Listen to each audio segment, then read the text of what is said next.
Selamat sore anak-anak, salam sejahtera bagi Tuhan kita, Tuhan Yesus Kristus. Anak-anak, kita mulai ibadah sore hari ini. Anak-anak bangkit berdiri, kita pujikan selamat sore Bapa.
Tutup matanya, anak-anak tirukan tante berdoa.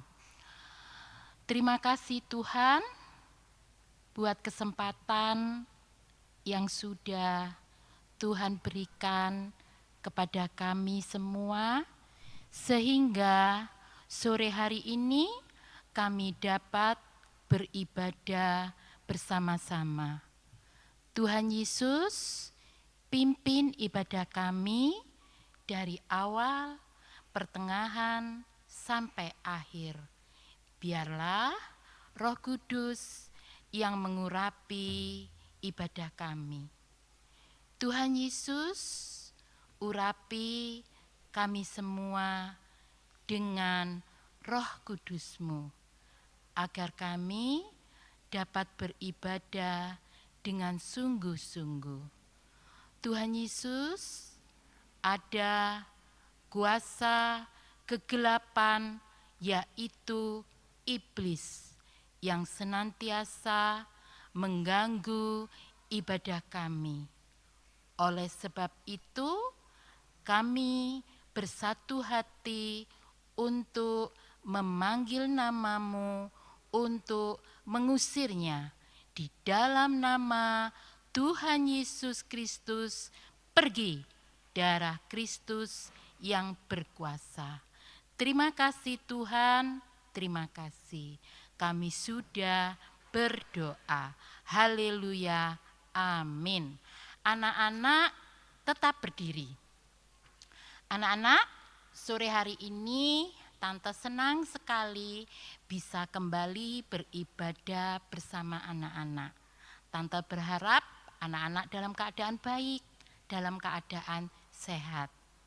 Jikalau ada anak-anak yang sakit, anak-anak mari kita doakan teman kita yang sakit agar cepat sembuh, disembuhkan oleh Tuhan dan sehat kembali. Mari kita pujikan pujian yang pertama, kasihnya seperti sungai. Kita pakai tepuk tangan aja.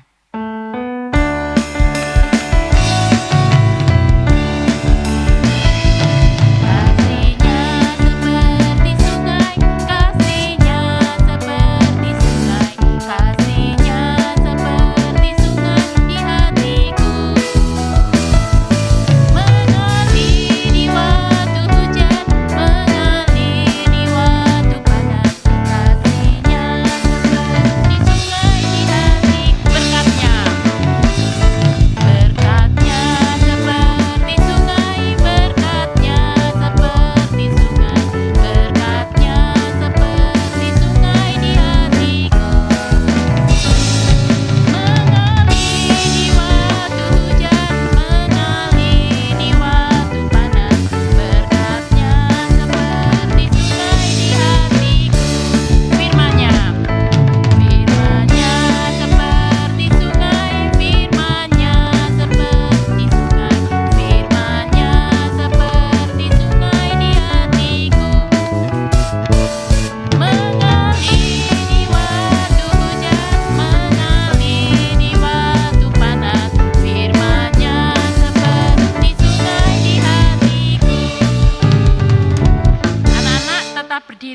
selanjutnya kita pujikan pujian yang kedua, Kasih Yesus indah, indah, oh indah.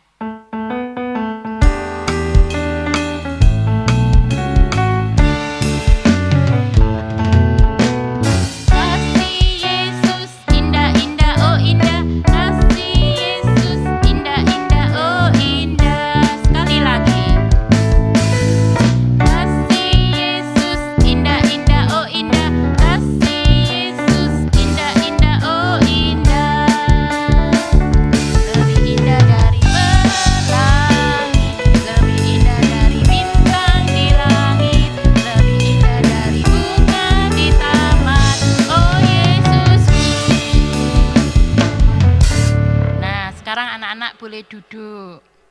Anak-anak, Tante mau menyampaikan pengumuman. Anak-anak dengarkan ya. Ibadah sekolah minggu onsite di gereja di Surabaya pukul 9.15 pagi. Di Medan pukul 9.15 pagi. Di Malang pukul 10 pagi, di Jakarta pukul 16 sore atau jam 4 sore ya. Setiap kali beribadah, anak-anak berpakaian rapi, meskipun ibadahnya secara online maupun secara onsite, berpakaian yang rapi ya.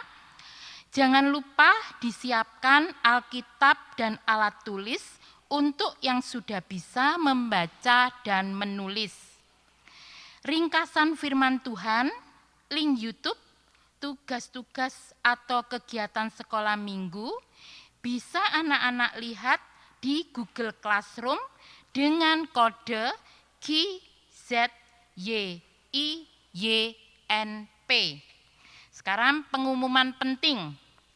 Anak-anak yang ikut orang tua beribadah di gereja hari Selasa, hari Kamis, hari Minggu tidak boleh mengganggu, tidak boleh rame, tidak boleh jalan-jalan, tidak boleh lari-lari, tidak boleh teriak-teriak, tidak boleh ya. Anak-anak harus duduk manis dan ikut mendengarkan firman Tuhan. Anak-anak sudah mendengar pengumumannya? Anak-anak ngerti pengumumannya, isi pengumumannya? Ngerti ya? Anak-anak mau melakukannya? Puji Tuhan. Yuk, kita tadi sudah memuji Tuhan, sudah mendengarkan pengumuman. Sekarang tiba saatnya anak-anak akan mendengarkan firman Tuhan. Pinter. Sekarang anak-anak bangkit berdiri. Kita pujikan, mari Tuhan berfirmanlah.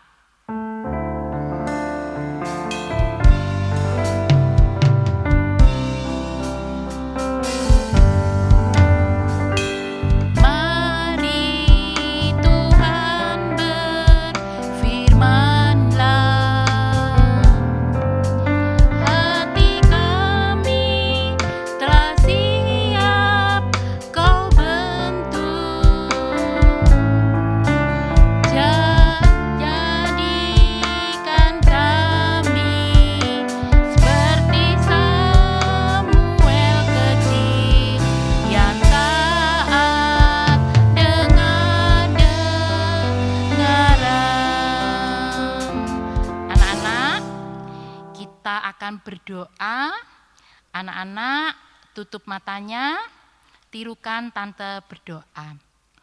Tuhan Yesus, terima kasih kami sudah memuji, memuliakan nama Tuhan.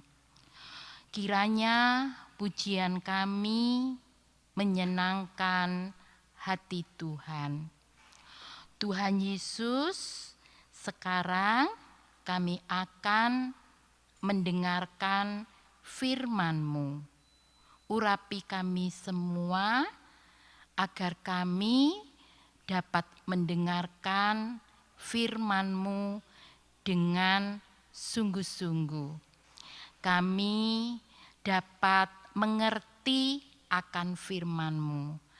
Kami dapat percaya akan firman-Mu, dan kami dapat melakukannya dalam kehidupan kami.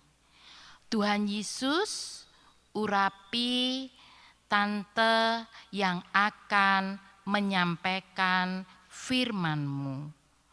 Urapi peralatan yang akan kami gunakan.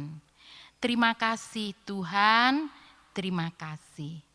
Tuhan Yesus, ada kuasa kegelapan, yaitu iblis, yang senantiasa mengganggu kami dalam mendengarkan firman-Mu melalui roh ngantuk, roh malas, roh main-main. Oleh sebab itu kami panggil nama-Mu untuk mengusirnya. Di dalam nama Tuhan Yesus Kristus, pergi hai iblis dari hati, dari pikiran, dari ruangan ini. Darah Kristus yang berkuasa. Terima kasih Tuhan. Haleluya. Amin. Anak-anak bisa duduk kembali.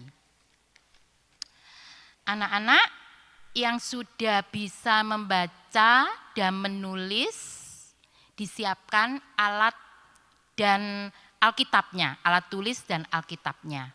Yang belum bisa membaca dan menulis, anak-anak belajar untuk mendengarkan firman Tuhan. Belajar untuk duduk yang manis, ya. Firman sore hari ini yaitu berjudul persembahan yang terbaik.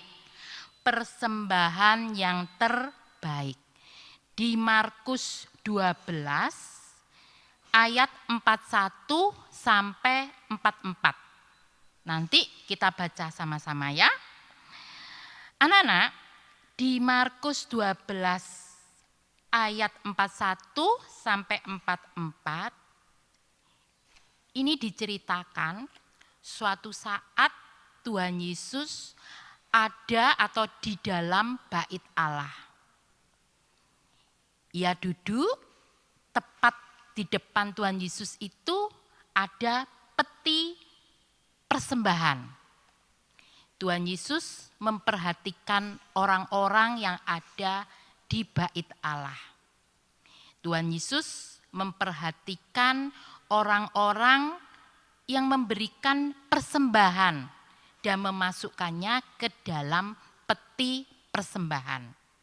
Nah, saat Tuhan Yesus memperhatikannya, datanglah orang-orang kaya. Ia datang masuk ke bait Allah. Lalu ia menuju ke peti persembahan. Nah, kemudian orang kaya ini mengeluarkan uang. Jumlahnya banyak anak-anak. Lalu ia masukkan ke dalam peti persembahan. Nah, Tuhan Yesus memperhatikannya. Nah, kemudian tak lama kemudian datang lagi orang kaya. Ia menuju ke peti persembahan. Ia keluarkan uangnya lagi. Jumlahnya juga banyak anak-anak ya. Lalu ia masukkan uang itu ke dalam peti persembahan. Tuhan Yesus memperhatikannya. Nah, banyak anak-anak ya. Orang-orang kaya pun memasukkan uang persembahannya dengan jumlah yang banyak ke dalam peti persembahan. Sampai suatu saat, suatu ketika datanglah seorang janda miskin. Nah, ia datang ke bait Allah. Lalu ia menuju ke peti persembahan. Nah, lalu janda miskin ini mengeluarkan uang yang jumlahnya kecil, sedikit, yaitu 2 peser atau 2 keping. Sedikit jumlahnya dan ia masukkan ke dalam peti persembahan. Tuhan Yesus memperhatikannya anak-anak, dan saat itu Tuhan Yesus lalu mencari muridnya dan memanggil muridnya. Lalu Tuhan Yesus berkata kepada muridnya. Kita baca di Markus 12 ayat yang ke-43.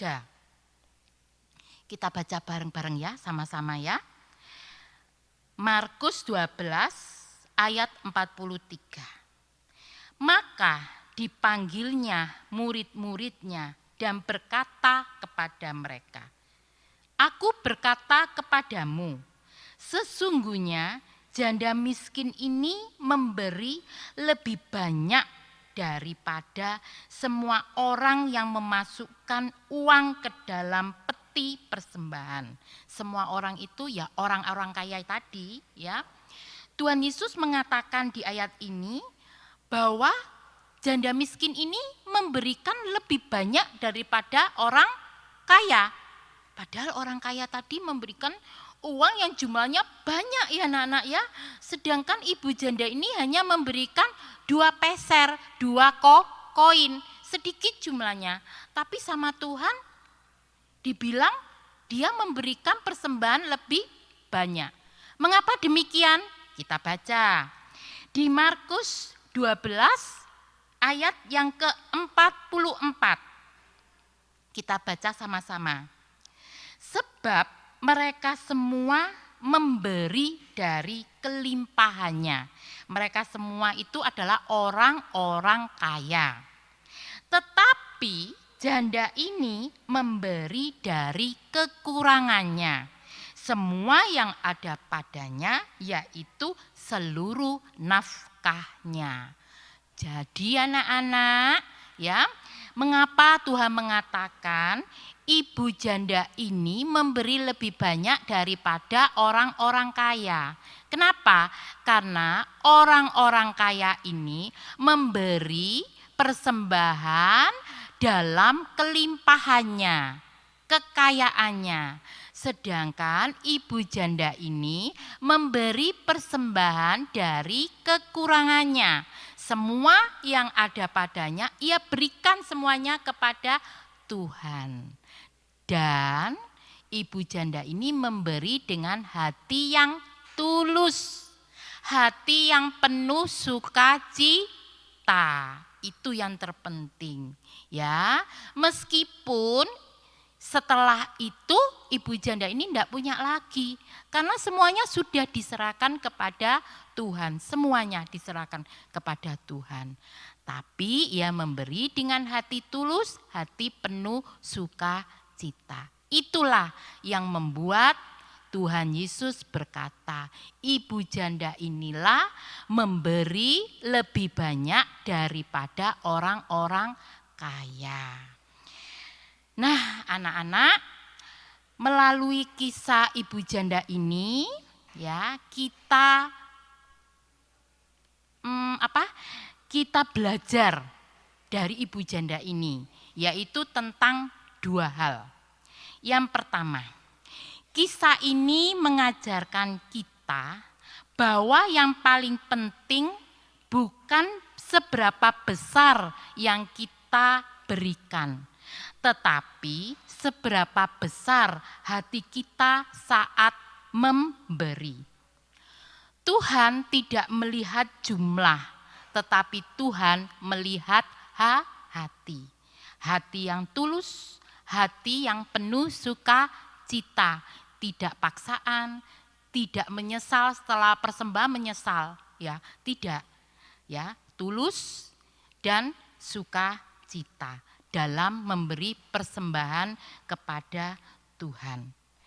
Bagi Tuhan, 2 koin tadi atau 2 peser tadi dari hati yang tulus itu jauh lebih berharga di hadapan Tuhan daripada uang yang jumlahnya besar ya, dari hati yang terpaksa, dari hati yang sombong, atau dari hati yang menyesal. Wah, nanti setelah memberi menyesal, waduh kebanyakan tadi gitu. Enggak, Tuhan tidak berkenan. Tuhan yang berkenan adalah memberi persembahan dari hati yang tulus, hati yang penuh sukacita.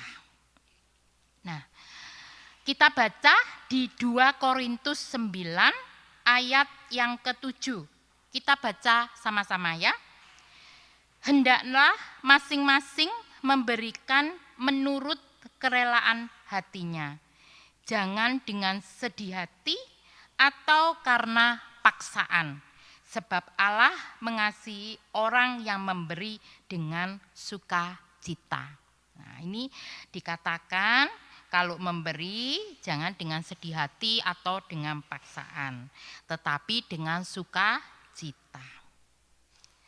Anak-anak, persembahan yang kita berikan kepada Tuhan itu adalah bentuk kasih kita kepada Tuhan. Bentuk rasa syukur kita kepada Tuhan.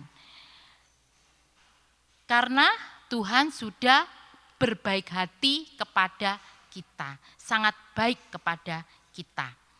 Kemudian hal yang kedua.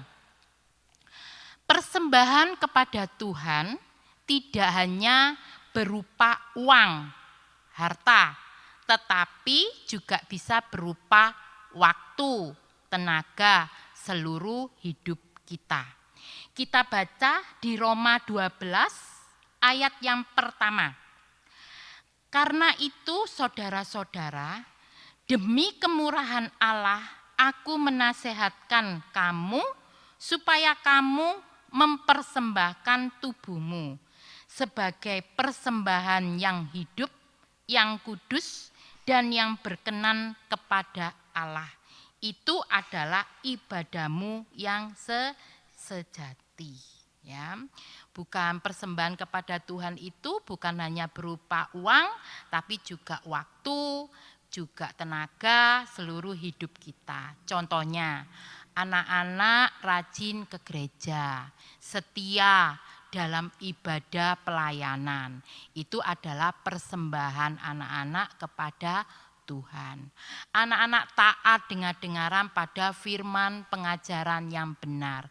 Itu juga persembahan anak-anak kepada Tuhan. Ya, yuk anak-anak, kita belajar dari firman sore hari ini. Berilah persembahan kepada Tuhan dengan hati yang tulus, hati yang penuh sukacita. Kenapa? Karena Tuhan amat sangat baik kepada kita.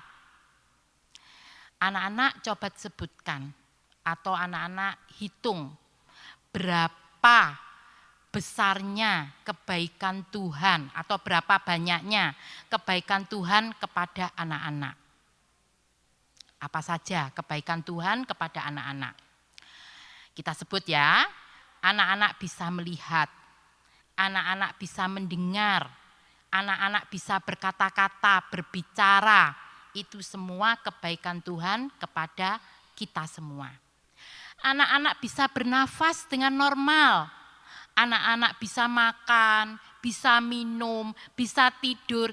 Itu semua juga kebaikan Tuhan kepada anak-anak. Anak-anak bisa beribadah, bisa bersekolah, anak-anak selamat, terlindungi, anak-anak tumbuh besar dengan sehat.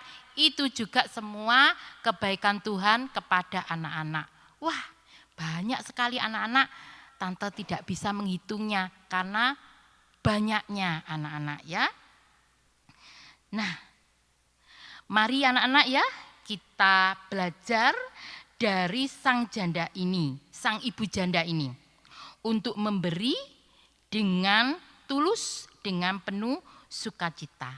Meskipun kita memberi dengan jumlah yang sedikit, tapi kalau kita memberinya dengan tulus, dengan sukacita, maka semuanya akan berkenan, berharga di mata Tuhan.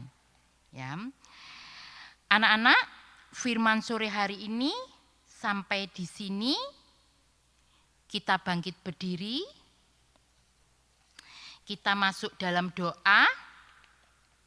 Anak-anak tutup matanya, sikap doa yang baik, tangannya dilipat, tirukan tante berdoa. Tuhan Yesus, terima kasih buat firman-Mu sore hari ini. Kami mengucap syukur karena sore hari ini Engkau mengajarkan kepada kami bagaimana cara memberi persembahan yang berkenan di hadapan-Mu. Tuhan Yesus, kami mau belajar untuk memberi persembahan kepadamu dengan hati tulus, hati sukacita. Terima kasih Tuhan. Tuhan Yesus, biarlah firman yang kami dengar sore hari ini dapat tumbuh di hati kami dan berbuah manis. Tuhan Yesus, berkati kami, kembalikan kami minggu depan dalam ibadah sekolah minggu. Terima kasih Tuhan, terima kasih. Haleluya, haleluya, haleluya, amin. Selamat sore anak-anak, Tuhan memberkati.